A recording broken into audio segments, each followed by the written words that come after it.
السلام علیکم، میں ہوں آپ کی مولمہ مس شادیہ ناز۔ آج ہم 7ویں جماعت کی کتاب گلشن اردو سے سبق اسکول کا پہلا دن پڑھیں گے۔ میں آپ کی بلند خوانی بھی کروں گی، آپ کو یہ سبق سمجھاؤں گی بھی۔ اس سبق کے مصنف جو ہیں، اس سبق کے لکھنے والے جو ہیں وہ فیض احمد فیض ہیں۔ فیض احمد فیض ایک بہت بڑے شاعر بھی ہیں۔ انہوں نے اپنے اسکول کا پہلا دن جب وہ اسکول میں گئے تھے تو جو کچھ ان کے وہاں گزرا ان کے ساتھ، وہ انہوں نے اس سبق میں لکھا ہے، اس کے بارے میں بتایا ہے ہمیں۔ جس وقت مصنف اسکول گئے تھے، یعنی جب اسکول کا ان کا پہلا دن تھا، اس وقت ان کی عمر کیا تھی؟ 8-9 برس تھی۔ وہ اسکول کے پہلے 3 درجے یعنی کہ اول، دوئم اور سوئم جماعتوں کی کتابیں، کاپیاں جو ہے، کام جو ہے، وہ سارا گھر میں پڑھ چکے تھے۔ اب ان کو جماعت 4 میں داخلہ چاہیے تھا، اور جماعت 4 میں داخلے کی تیاری تھی، اور وہ دن اسکول کا پہلا دن تھا۔ اس لیے گھر والے بھی بہت زیادہ خوش تھے کہ ان کو اسکول بھیجوانا ہے، تو زور و زیادہ اہتمام بھی کر رہے تھے، کیونکہ وہ اپنے گھر کے بہت لاڈلے بچے تھے۔ اسکول تو ان کے گھر سے تھوڑے ہی فاصلے پہ تھا، اس لیے استبل سے 2 گوروں والی فٹن نکلوائی گئی۔ استبل کہتے ہیں وہ جگہ جہاں پہ گورے باندھے جاتے ہیں، اور فٹن کا مطلب ہوتا ہے گورا گھری، ٹھیک ہے۔ یہ وہ گورا گھری تھی جس میں ان کے ابو یعنی مصنف کے ابو جو ہیں وہ سال میں 2 دفعہ عید کی نماز پڑھنے کے لیے جاتے تھے۔ ان کی بہنوں نے کیا کیا کہ لاڈ میں اور بہت زیادہ پیار میں اپنے بھائی کو، فیض احمد فیض کو یعنی مصنف کو، بھڑکیلے اور پرتکلف لباس کپڑے پہناتے۔ بھڑکیلے یعنی چمک دھمک والے، اور پرتکلف ایسے لباس جو ہم شادی بیاہ میں پہنتے ہیں۔ اب ان کو لباس کیا پہنایا گیا تھا؟ اسکول بھیجنے والے بچے کو، جو جماعت 4 کا شاگرد ہے، اس کو لباس پہنایا گیا تھا سرخ مخمل کا کوٹ اور نیکر،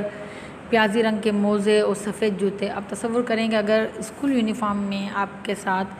کوئی اس طرح کا لباس پہن کے، جو گھر کے جیسے شرارہ غرارہ پہن کے کلاس میں بچی آئے، تو وہ آپ سے الگ لگے گی، منفرد لگے گی۔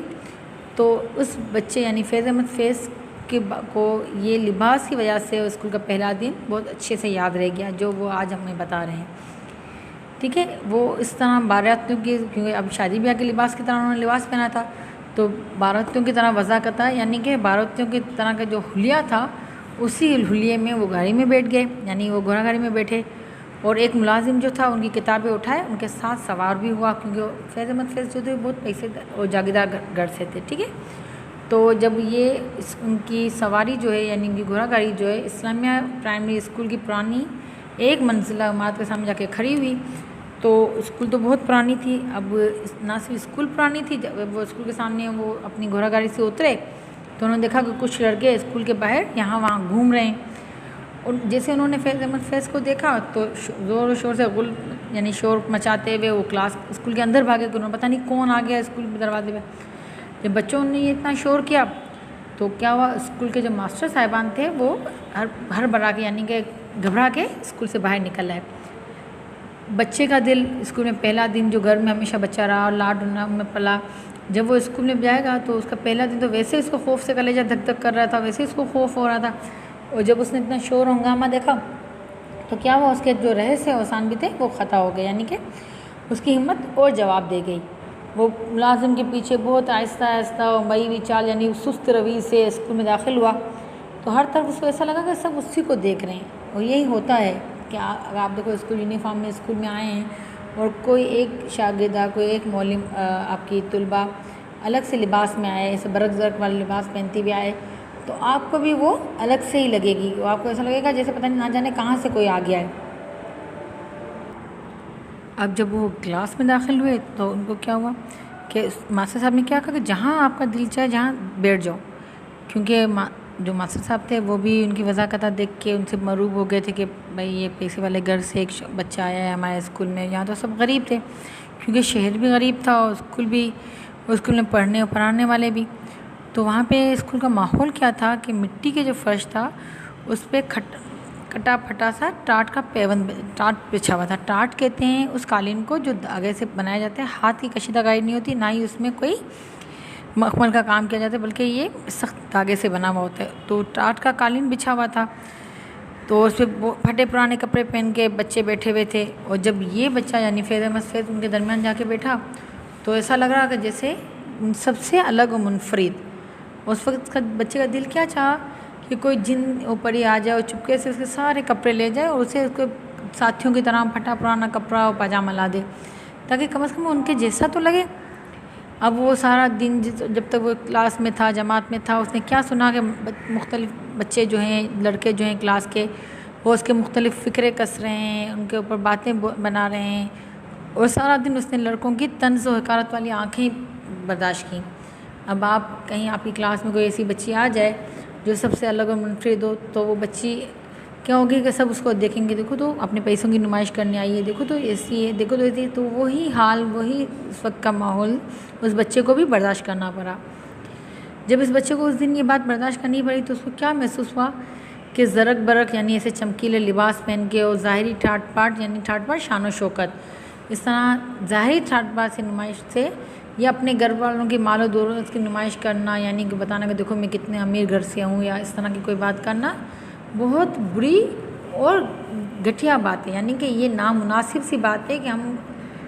جا رہے ہیں اسکول میں اور اپنے لباس کی اور اپنے پیسوں کی نمود و نمائش کر رہے ہیں، کیوں کیا کہتے ہیں، جیسا دیس ویسا بیس۔ اب آپ اسکول میں آ رہے ہو تو اسکول میں آنے کا مطلب کیا ہوا کہ آپ سادگی سے اسکول یونیفارم میں آؤ گے۔ اب آپ اس کے مثال یہ سمجھیں کہ اگر ہمیں کسی شادی بیاہ کی دعوت میں جانا ہو تو ہم سادہ سا ایک لباس لونڈا پہن کے جائیں گے تو لوگوں سے منفرد نظر آئیں گے، لوگ بولیں گے اللہ اس کے پاس تو کوئی اچھا کپڑا ہی نہیں ہے کہ شادی بیاہ میں پہن کے آ سکے۔ اور اسی طرح اگر ہم کسی نعت خوانی کی محفل میں جائیں گے اور اس میں کوئی شرارہ غرارہ ٹائپ کی چیز پہن کے جائیں گے، شرارہ غرارہ لباس پہن کے جائیں گے، تو کیا ہوگا کہ ہمیں اپنے پیسوں کی نمود و نمائش کرنے، ہمیں لباس پہننے کا سلیقہ طریقہ ہی نہیں ہے۔ تو ہمیں جہاں بھی جانا چاہیے اس پروگرام کی مناسبت سے، اس دعوت کی مناسبت سے لباس پہن کے جانا چاہیے۔ تو اسکول وہ جگہ ہے جہاں بچے سارا ایک جیسا لباس پہنتے ہیں اور یونیفارم پہنتے ہیں۔ اس دن اس مصنف یعنی فیض احمد فیض کو ان چیزوں سے نفرت ہو گئی۔ اس نے کہا کہ اس نے کیوں اس طرح کے لباس پہنے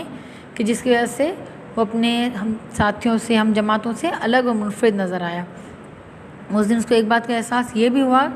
کہ وہ اپنے ساتھیوں سے، اپنے ہم جولیوں سے، اپنے ہم وطنوں سے اسی وقت مل جل کر ان جیسا بن کر رہے، اور دوسروں سے الگ اور دوسروں سے بہترین نظر آنے کا جو ایک شوق ہوتا ہے نا، یہ ایک ناپسندہ اور تکلیف دہ بات ہے، کیونکہ نامناسب بات ہے کہ ہم دوسروں سے الگ تھلگ نظر آئیں۔ اللہ تعالیٰ ہمیں ایسے ظاہری نمود و نمائش سے اور ایسی چیزوں سے بچائے۔ امید ہے یہ سبق آپ کو بہت اچھی طرح سمجھ میں بھی آ گیا ہوگا۔